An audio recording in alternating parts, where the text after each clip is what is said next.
ఎండిన మా బ్రతుకును నీటి ఊటగా మార్చిన నూతన యెరూషలేములో మా పేరునే రాసిన మేఘ స్తంభముగా నడిపించిన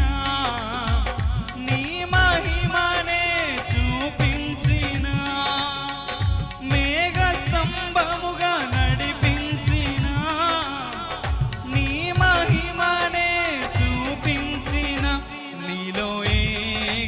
ఏకమవ్వాలనే నిరీక్షణ నాకున్నది నీలో ఏకమవ్వాలనే